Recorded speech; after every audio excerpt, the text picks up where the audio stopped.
Hello, good afternoon, students. Today we'll start the eclampsia. Done with the pre-eclampsia. I think सबको pre-eclampsia clear होगा. Today we'll see the eclampsia. Let's see the definition. Pre-eclampsia when complicated. मैंने हमेशा से बताया है pre-eclampsia का complication होता है eclampsia. मतलब जिस woman को pre-eclampsia हुआ है वो उसको एक्लेम्शिया होने के चांसेस होते हैं अगर हम उसको प्रॉपरली समय पर ट्रीटमेंट ना दे तो okay pre eclampsia when complicated with convulsion and coma is called eclampsia okay very simple definition अगर प्री एक्लेम्शिया कॉम्प्लिकेटेड होता है और with the results of convulsion and coma that we call the eclampsia okay clear with this definition. This is very easy definition. Causes of convulsion. Now we understand the eclampsia अगर होता है woman को तो convulsions आते हैं, feats आते हैं. तो इसका मतलब ये है कि वुमन की कंडीशंस बहुत ही डिफ़िकल्ट और बहुत ही प्रॉब्लमेटिक होगी. As see the causes of convulsion क्यों आते हैं इस केसेस में. जैसे प्री एक्लेम्शिया का केस है जिसमें हम सब जानते हैं प्री एक्लेम्शिया में क्या क्या साइन सिम्टम्स दिखते हैं. प्री एक्लेम्शिया में हाई बीपी है तो कन्वर्जन क्यों हो रहा है, कॉम्प्लिकेशंस इसका कन्वर्जन क्यों है. Let's see the anoxia, definitely anoxia if there is a lack of oxygen in the blood or you can see the cerebral edema if there is a swelling or there is a any complication in the cerebral or in the brains or nerves of brains. अगर इस type का कुछ problems अगर brains में दिखता है, cerebral dysrhythmia दिखता है, this all are definitely if there is a conversion it is related to the central nervous system. Okay तो all this cause the edema this cause the conversion. Okay see this is the you can this is just a category.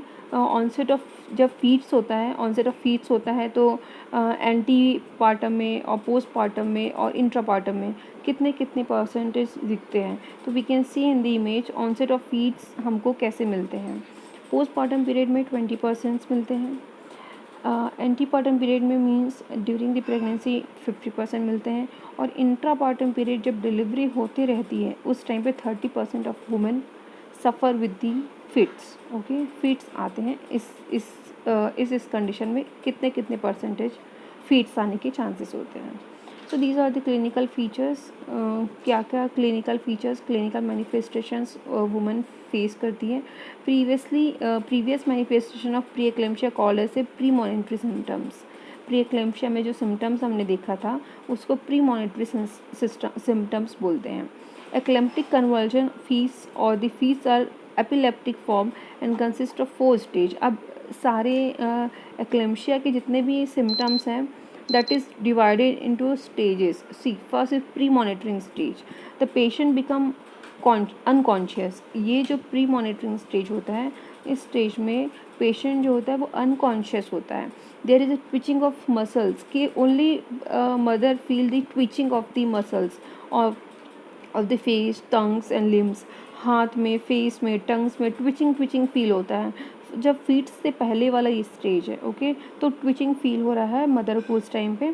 I balls roll on or turn to one side and become fixed. क्या होता है, आई balls जो होता है एक turn हो जाता है और एक साइड ही फिक्स हो जाता है. जैसे इमेज में आपको दिखाऊंगी. This stage for about 30 seconds के लिए ये स्टेज होता है. Understand this stage is for 30 seconds और this is called the pre monitory stage. Now next is tonic stage में क्या होता है. Let's see the tonic stage. The body goes into the tonic spasm and tonic spasm the trunk opisthotonos limbs are fixed, hands are clenched. आप खुद imagine करते जाओ जो मैं बोलते जा रही हूँ. पूरा टॉनिक स्पाज्म होता है ट्रंक पूरा स्पाज्म हो चुका है, सिकुड़ रहा है, मतलब कॉन्ट्रैक्ट रिलैक्ट हो रहा है. फीट्स आने वाले हैं ना अब इसलिए. हैंड्स आर क्लेंच्ड, हाथ बंद चुके हैं. रेस्पिरेशन सीजेस, रेस्पिरेशन कम हो गया, बंद हो गया. And tongue protruded between the teeth. अब टंग जो है वो टीथ के बीच में आ गया है, ठीक है। साइनोसिस अपीयर, क्योंकि ऑक्सीजन नहीं मिल रहा है इसलिए साइनोसिस दिखने लगेगा। Eye ball become fixed, eye ball जो मैंने बताया था ना एक ही साइड फिक्स हो जाता है।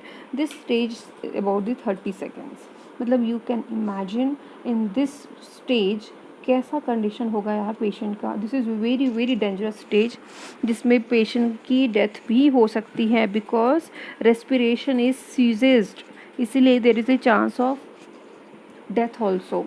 Okay, next is clonic stage. Let's see what happened in the clonic stage. All the voluntary muscles undergo alternate contraction and relaxation. जितने भी voluntary muscles हैं सब contract होंगे, relax होंगे, contract होंगे, relax होंगे. The twitching starts in the face. मैंने बताया था twitching start हो जाता है in the face में start हो गया, then involve one side of the extremities and ultimately the whole body involved in the convulsion. एक बार क्या होता है पूरे बॉडी में से एक साइड पूरा कन्वल्जन्स आएंगे, धीरे धीरे पूरे बॉडी में कन्वल्जन्स आने लगते हैं, ठीक है। बिटिंग द टंग ऑकर, टंग मैंने बताया था बिटवीन द टीथ हो जाता है टंग, इसलिए चांसेस होता है कि टीथ से टंग कट जाते हैं, ठीक है। Breathing is stertorous and blood stain frothy secretions feel the mouth. बहुत सारे, अब यू कैन इमेजिन टंग बाहर है, विद बिटवीन द टीथ है, सलाइवा हो रहा है, सिक्रीशंस हो रहे हैं माउथ से, साइनोसिस ग्रेजुअली धीरे धीरे डिसअपियर होने लगता है। दिस स्टेज लास्ट फॉर 1 से 4 मिनट तक ये स्टेज रहता है, ठीक है। This is called the clonic stage. This is the stage of coma. This is the last and dangerous stage in which what will happen following the feet, the patient passes on the stage of coma. पैर की तरफ से धीरे धीरे coma start होता है। The patient appear to be confuse state following the fits. जैसे ही फीट्स आने लगते हैं पेशेंट जो है वो कन्फ्यूज़ होने लगता है और धीरे धीरे उसकी मेमोरी, उसके रिमेम्बरेंस सब लॉस होने लगते हैं और धीरे धीरे वो कोमा में चला जाता है। ये this is the last stage of the eclampsia. Now see how danger is eclampsia. इसलिए अगर वुमेन को हाइपरटेंशन है ड्यूरिंग द प्रेगनेंसी, उसको इतना इजी नहीं लेना है। उसको इमीडिएटली, अगर प्रेगनेंसी में हाइपरटेंशन हो रहा है तो इमीडिएटली चेकअप कराना है, ठीक है। और अगर प्री एक्लेम्शिया के साइन सिम्टम्स दिख रहे हैं ड्यूरिंग द प्रेगनेंसी तो इमीडिएटली प्री एक्लेम्शिया को ट्रीटमेंट देना है, ठीक है। Next is diagnosis. How we will diagnose the eclampsia की पर्टिकुलर वुमेन को एक्लेम्शिया है। Diagnosis is made according to sign and symptoms. ये जितने साइन सिम्टम्स हैं वो किसी और डिजीज़ में नहीं दिखते हैं, इसलिए this is very easy to diagnose the patient कि इसको एक्लेम्शिया है। This is the maternal complication of eclampsia कि एक मदर को जब एक्लेम्शिया हो जाता है तो उसको क्या क्या कॉम्प्लिकेशंस उसको फेस करना पड़ता है। फर्स्ट ऑफ ऑल इंजरी, मैंने बताया था वुमेन इंज्योर्ड हो जाती है, क्योंकि टंग जो होता है वे बिटवीन द टीथ आते हैं तो टंग बाइट होने के चांस रहते हैं। Injuries due to fall from bed sore. बहुत प्री एक्लेम्शिया के बाद एक्लेम्शिया हुआ है ना, तो प्री एक्लेम्शिया में हमने कंप्लीट बेड रेस्ट दिया था तो बेड सोर होने के चांसेस होते हैं। Injuries due to fall from the bed, अगर रेलिंग वाली बेड नहीं है, रेलिंग नहीं लगा है बेड में तो डेफिनेटली फीट्स के कारण पेशेंट नीचे की तरफ गिर सकता है और वो प्रेग्नेंट वुमन है। Now you can understand the situation. Pulmonary complications, oedema हो जाता है, pneumonia, adult respiratory syndromes, embolism, this all can happen in the pulmonary system. Hyperpyrexia, cardiac failure, these are the very common complication that can happen in this situation, in the eclamptic situation. Hepatonephrosis, cerebral edema, disturbed vision, hematological disorders, postpartum shock, sepsis, psychosis, ये मुझे लगता है किसी के भी reasons बताने की ज़रूरत नहीं है। हिपैटिक नेक्रोसिस होगा क्योंकि हिपैटिक सिस्टम भी कहीं ना कहीं अफेक्ट होगा। सेरिब्रल एडिमा मैंने पहले ही बताया था कि all depends on the central nervous system. अगर central nervous system is disturb तो डेफिनेटली कन्वर्जन एंड फीड्स आते हैं। डिस्टर्ब विजन हमारा प्री एक्लेम्शिया के टाइम से ही हो चुका है ब्लड विजन, ठीक है, तब तो ब्लड विजन था, अब इसमें विजन ख़त्म ही हो जाएगा, डिस्टर्ब हो जाएगा। Haematological disorder, postpartum shock, because it is completely inter related to the central nervous system, then this can cause the postpartum shock also, sepsis also, psychosis also. Okay, now we'll give the management, how we'll manage this situation. Let's see the management. The principles of management are resuscitation, excuse me, yeah, the principles of management are resuscitation, will maintain the airway, air maintain करेंगे हम, will maintain the air because अगर pulmonary problems है तो सबसे पहले हमें air clear करना है ताकि पेशेंट को प्रॉपर ब्रीदिंग दे सके हम, ठीक है। Oxygen administration, will administer the oxygen, okay, oxygen proper administer करेंगे ताकि एयर फ्लो प्रॉपर हो। अरेस्ट कन्वर्जन, कन्वर्जन को ख़त्म करने की कोशिश करेंगे, ठीक है। This was all about our management principles that what we'll have to do. Next is ventilator support देंगे सो दैट पेशेंट स्टेबलाइज हो सके। ऑर्गेनाइज इन्वेस्टिगेशन, क्या क्या investigation, that will list out and will provide the investigation facilities. Delivery by 6 to 8 hours, अगर pregnant है women और term है, full term है, तो will give the delivery by 6 to 8 hours. Postpartum care will provide properly. Now these are the general management that we should keep in mind. The patient should be placed in a railed cot. मैंने कहा था ना patient bed से गिर जाता है, इसलिए जो रेलिंग वाले कॉट होता है उसमें पेशेंट को लेटाना है एंड आइसोलेट करके रखना है रूम में। The patient should have a doctor और एटलीस्ट ए ट्रेन मिडवाइफ कॉन्स्टेंट सुपरविजन। उस पेशेंट को कॉन्स्टेंट सुपरविजन में रखना है ताकि और भी कोई कॉम्प्लिकेशंस होते हैं तो हमें पता चल सकें, ठीक है। Detail history to be taken from the relative when patient stabilized through quick general and abdominal vaginal examination are made. अब पेशेंट की डिटेल हिस्ट्री लेनी है, सारी हिस्ट्री हमको पेशेंट की कलेक्ट करनी है। If patient unconscious, measure urine output, presence of albumin, अगर पेशेंट अनकॉन्शियस है तो हम ये सारी चीज़ें चेक करेंगे। हाफ आवरली पल्स चेक करेंगे, respiration, BP to be monitored early, urine output maintain note करके रखेंगे। Fetal heart rate is to be monitored. FHS properly, bar in every 15 minutes we'll check the FHS. Fluid balance is to be maintained. Fluid balance आप कैसे maintain करेंगे? By RL, okay.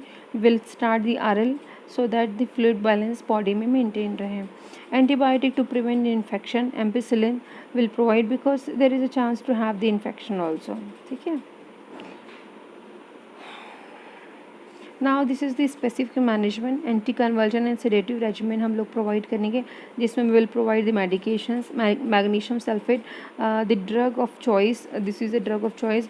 अब from this all the slides are explaining about the what medications we are providing. See, you can see the Lytic cocktail regimen है जिसमें हम लोग Phenergan, पैथिडिन, क्लोरप्रोमेजिन and डाइजीपॉम therapy होता है जिसमें विल प्रोवाइड द डाइजीपॉम और dextrose के साथ में इन्फ्यूज़ करेंगे। तो this all are the medicine that you will read by yourself. Now this is the management during feeds, what you will do, because ये जब आपको वाइवा होगा ना आप लोग का, तो ये क्वेश्चन बहुत ही कॉमन पूछे जाने वाले क्वेश्चंस हैं।